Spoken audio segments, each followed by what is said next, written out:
Bapak Ibu Saudara yang kekasih, sebelum kita mendengarkan firman Tuhan, mari kita angkat satu pujian di hadapan Tuhan. Bagi Tuhan tidak ada yang mustahil.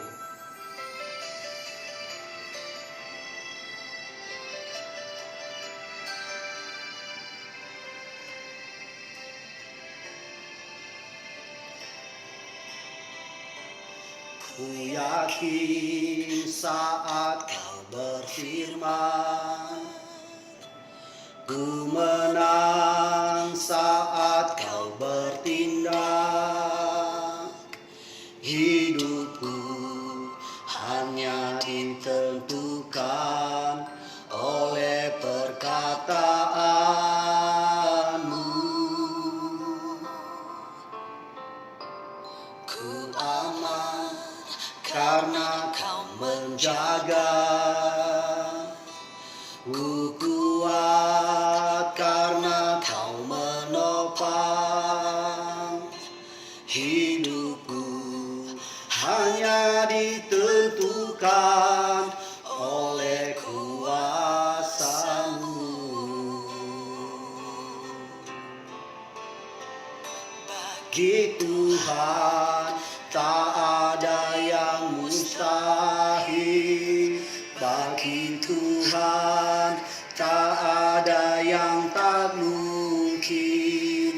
Mujizatnya disediakan bagiku. Ku diangkat dan dipulihkannya. Mari kita berdoa.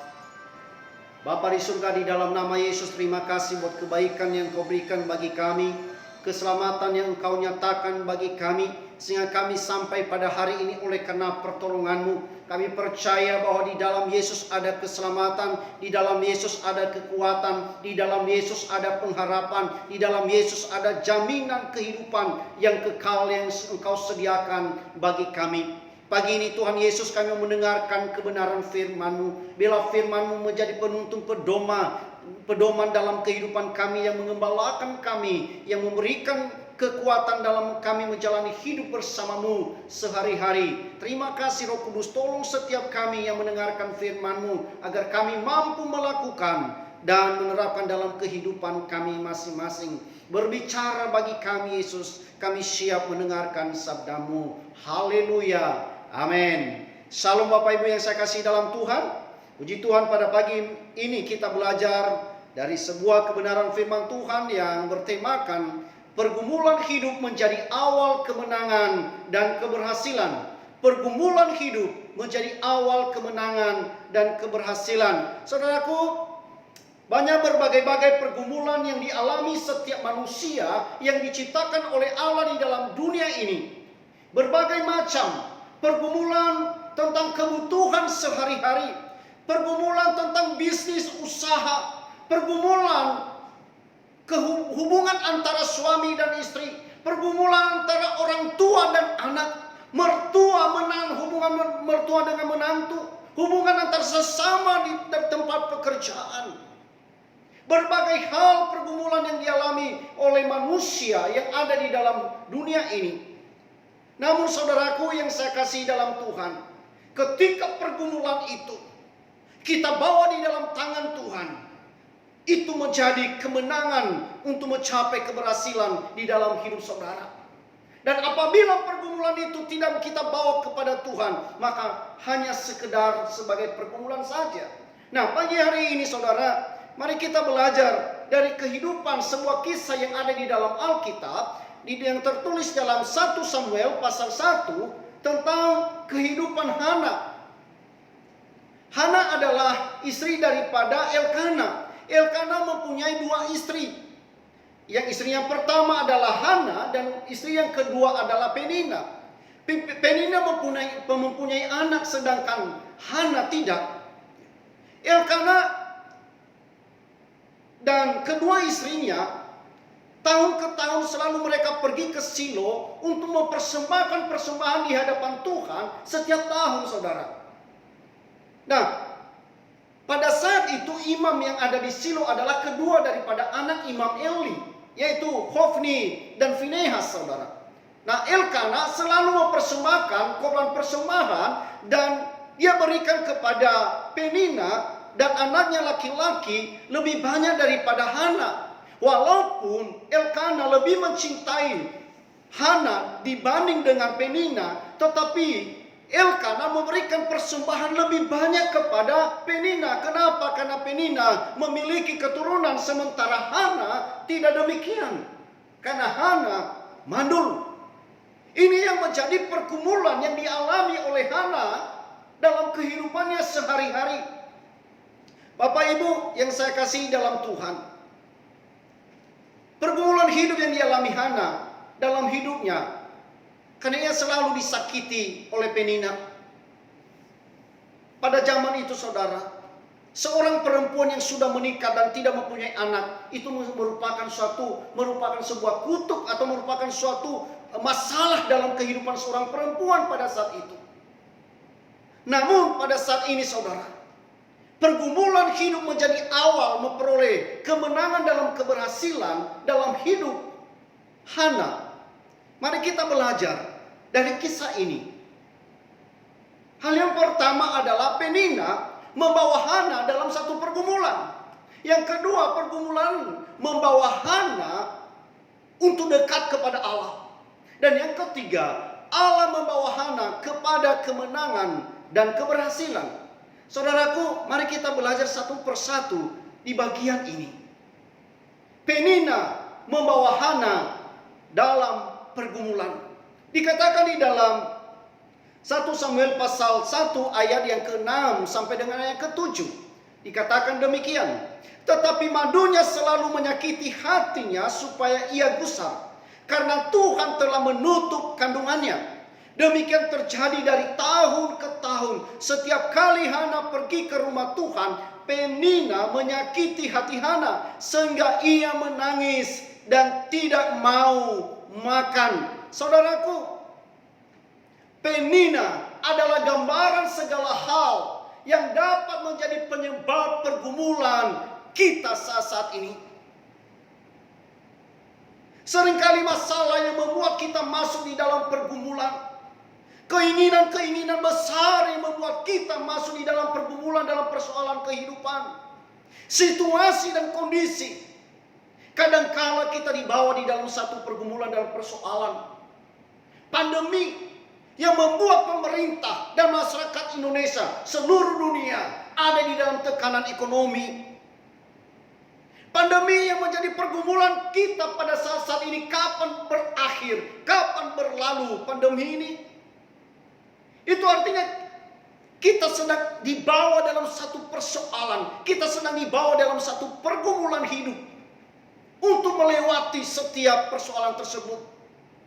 Ada banyak penyebab kita alami dalam masalah atau pergumulan hidup dalam kehidupan sehari-hari saudara. Apapun pergumulan yang sedang saudara alami sekarang ini, mari berpikir positif bahwa semua itu akan membawa kemenangan bagi kita apabila kita bergantung sepenuhnya kepada Tuhan. Jangan pernah menyerah pada situasi dan kondisi yang melemahkan iman saudara, tetapi tunjukkan bahwa kita memiliki Tuhan Yesus yang luar biasa, yang telah mengalahkan alam maut, yang telah bangkit dari antara orang mati, yang telah berjanji memberikan kemenangan bagi kita, yang telah berjanji untuk kita memperoleh keberhasilan di dalam Dia, asalkan kita tinggal di dalam Dia. Sebagaimana firman Tuhan berkata, tinggallah di dalam aku dan aku di dalammu. Saudaraku, ketika kita mengamini janji firman Tuhan ini, saya percaya pergumulan apapun yang saudara alami hari-hari ini, engkau sanggup melewatinya. Hana sanggup dia melewati pergumulan yang didatangkan oleh orang lain pada dirinya. Ia tidak berfokus kepada orang yang mendatangkan masalah dalam hidupnya, tetapi dia berfokus, hatinya tertuju hanya kepada Tuhan. Saudaraku, banyak hal pada hari-hari ini orang sedang mengalami pergumulan. Bukan datang kepada Tuhan, tetapi dia mengandalkan kekuatannya, pengetahuannya. Tetapi saya mengingatkan kita pagi hari ini, mari kita datang kepada Tuhan, membawa setiap persoalan kita, membawa setiap pergumulanmu itu. Apakah itu anakmu yang sedang masuk sekolah? Apakah itu di dalam bisnismu? Apa itu di dalam keluargamu? Apakah itu masa depanmu? Mari kita letakkan di bawah kaki Tuhan. Saudaraku, hal yang kedua yang kita belajar dari kehidupan Hana, pergumulan membawa Hana kepada Allah. Pergumulan membawa Hana kepada Allah. 1 Samuel pasal yang pertama ayat ke-9 dia mengatakan begini. Pada suatu kali setelah mereka habis makan dan minum di Silo, berdirilah Hana sedang Imam Eli duduk di kursi dekat tiang pintu bait suci Tuhan. Dan dengan hati pedih ia berdoa kepada Tuhan sambil menangis terseduh-seduh. Kemudian bernazarlah ia, katanya, Tuhan semesta alam, jika sungguh-sungguh Engkau memperhatikan segala sengsara hamba-Mu ini, dan mengingat kepadaku, dan tidak melupakan hamba-Mu ini, tetapi memberikan kepada hamba-Mu ini seorang anak laki-laki, maka aku akan memberikan dia kepada Tuhan untuk seumur hidupnya, dan pisau cukur tidak akan menyentuh kepalanya. Saudaraku yang saya kasihi di dalam Tuhan, Hana tidak berdiam diri dari semua yang sedang dialami dalam pergumulan hidupnya. Dia bawa di hadapan Tuhan karena ia percaya Tuhan sanggup mengubah yang tidak mungkin bagi dia. Bagi Tuhan Yesus mungkin. Saya percaya Hana pada saat itu dia memiliki iman yang luar biasa, sehingga ia berdoa dan menangis di hadapan Tuhan, membawa di hadapan Tuhan segala sesuatu persoalan dalam kehidupan dia.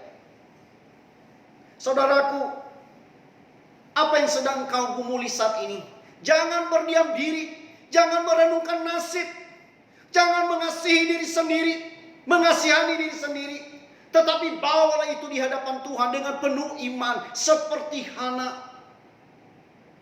Kalau kita pikirkan saudara, bisa saja Hana ketika Penina menghina dia, mengejek dia, bisa saja dia marah pada situasi itu.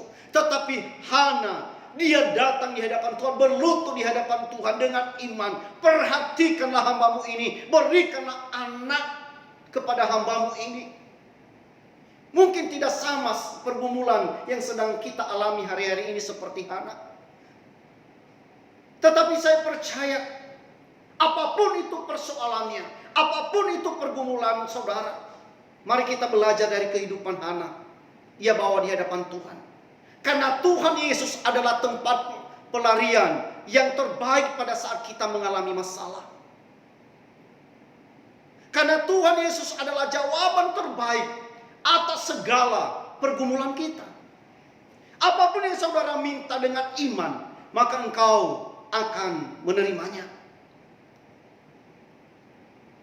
Sebagaimana di dalam kitab Yesaya tertulis firman Tuhan berkata, Yesaya 57 ayat 15. Sebab beginilah firman Tuhan yang maha tinggi dan yang maha mulia, yang bersemayam untuk selamanya dan yang maha kudus namanya. Aku bersemayam di tempat tinggi dan di tempat kudus, tetapi juga bersama-sama orang yang remuk dan rendah hati, untuk menghidupkan semangat orang-orang yang rendah hati dan untuk menghidupkan hati orang yang remuk. Bapak Ibu, firman Tuhan berkata, ia bersama-sama dengan orang yang remuk hatinya, yang rendah hatinya, seperti Hana datang di hadapan Tuhan. Yang remuk hatinya sehingga dia membawa pergumulannya itu di hadapan Tuhan. Firman Tuhan berjanji bahwa Allah bersama-sama dengan kita ketika kita memiliki hati yang rendah hati. Remuk hati dalam arti kata menyerahkan seluruh pergumulan ini di hadapan Tuhan. Di dalam Mazmur pasal 34 ayat 19 berkata demikian, Tuhan itu dekat kepada orang-orang yang patah hati. Dan ia menyelamatkan orang-orang yang remuk jiwanya. Saudaraku, mari kita renungkan kebenaran ini. Supaya firman Tuhan yang datang kepada kita sungguh-sungguh menolong saudara dan saya untuk semakin mengasihi Tuhan. Hal yang ketiga yang kita belajar dari kehidupan Hana, Allah membawa Hana kepada kemenangan dan keberhasilan. Di dalam 1 Samuel ayat yang pasal 1 Samuel pasal 1 ayat yang ke-19 dan 20 berkata demikian. Keesokan harinya bangunlah mereka itu pagi-pagi, lalu sujud menyembah di hadapan Tuhan. Kemudian pulanglah mereka ke rumahnya di Rama. Ketika Elkana bersetubuh dengan Hana, istrinya, Tuhan ingat kepadanya. Maka setahun kemudian mengandunglah Hana dan melahirkan seorang anak laki-laki. Ia menamai anak itu Samuel, sebab katanya, aku telah memintanya daripada Tuhan. Saudaraku yang saya kasihi di dalam Tuhan, ketika Hana pergumulannya yang didatangkan oleh Penina, dari pergumulan itu ia membawa Hana membawa Hana kepada Tuhan, mendekat kepada Tuhan. Dan hal yang ketiga adalah Allah membawa Hana kepada kemenangan dan keberhasilan. Saudaraku, jawaban doa Hana dijawab oleh Tuhan. Kenapa? Karena dia serahkan seluruhnya kepada Tuhan. Dalam 1 Samuel pasal 2 ayat 21 berkata demikian. Dan Tuhan mengindahkan Hana sehingga dia mengandung dan melahirkan 3 anak laki-laki dan 2 anak perempuan lagi. Sementara itu makin besarlah Samuel yang muda itu di hadapan Tuhan. Perhatikan baik-baik saudara. Ketika Hana membawa pergumulannya di hadapan Tuhan, bukan hanya Tuhan menjawab memberikan anak 1 orang saja kepada Hana, tetapi lebih daripada itu. Dikatakan oleh firman Tuhan, Hana memiliki anak 5 orang, 3 laki-laki dan 2 perempuan. Sangat luar biasa. Jawaban doa yang penuh kerendahan hati yang remuk yang datang kepada Tuhan, tidak pernah sia-sia saudara. Mari kita dilandani dari kehidupan Hana. Di dalam Yohanes pasal yang ke-15 ayat 5 dia berkata begini. Yesus berkata, akulah pokok anggur dan kamulah ranting-rantingnya. Barang siapa tinggal di dalam aku dan aku di dalam dia, ia berbuah banyak. Sebab di luar aku, kamu tidak dapat berbuat apa-apa. Sangat jelas kebenaran firman Tuhan. Bahwa di luar Yesus kita tidak bisa berbuat apa-apa.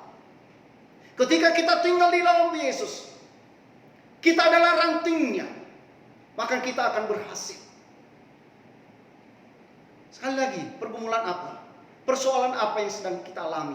Saudara alami hari-hari ini. Percayalah, Tuhan yang Yesus menjadi jawaban doa saudara. Saudaraku, Paulus juga mengingatkan kepada kita. Dalam Efesus pasal 3, ayat yang ke-20 berkata begini. Bagi dialah yang dapat melakukan jauh lebih banyak daripada yang kita doakan atau pikirkan, seperti yang ternyata dari kuasa yang bekerja di dalam kita. Saudaraku, janji firman Tuhan ketika firman Tuhan ini kita imani, menjadi bagian saudara, menjadi milik saudara. Keberhasilan dan kemenangan itu menjadi bagian kita semua. Pada akhirnya Yesus berkata, marilah kepadaku semua yang letih lesu dan berbeban berat, aku akan memberikan kelegaan kepadamu. Di dalam Matius 11 ayat 28. Saudaraku, mari relakan hati saudara. Bawa pergumulan saudara, persoalan saudara, apapun itu, di bawah kaki Tuhan. Pergumulan hidup menjadi awal memperoleh kemenangan dan keberhasilan. Demikianlah firman Tuhan yang saya sampaikan. Tuhan Yesus memberkati. Mari kita berdoa. Bapa di surga, terima kasih buat kebaikan-Mu, kebenaran firman-Mu yang telah sampai bagi kami. Ajari kami untuk setia taat melakukan firman-Mu. Ajari kami memiliki kerendahan hati datang di hadapan-Mu. Ajari kami untuk memiliki hati yang remuk datang kepadamu. Supaya janji-janji-Mu, kegenapan dan kerinduan-kerinduan kami di hadapan-Mu tergenapi di dalam hidup kami. Kami percaya Tuhan, firman-Mu tidak pernah berubah. Karena firman-Mu ya dan amin. Dan kami percaya firman-Mu itu tergenapi dalam hidup kami. Baik dalam pekerjaan kami, di dalam rumah tangga kami, dalam pekerjaan kami, bahkan di kota kami, di bangsa kami akan terjadi pemulihan. Bahkan yang kami rindukan hari-hari ini, Tuhan, berakhirnya pandemi ini, supaya kami bisa leluasa lagi di dalam melayani Engkau, mengasihi Engkau lebih sungguh lagi Tuhan.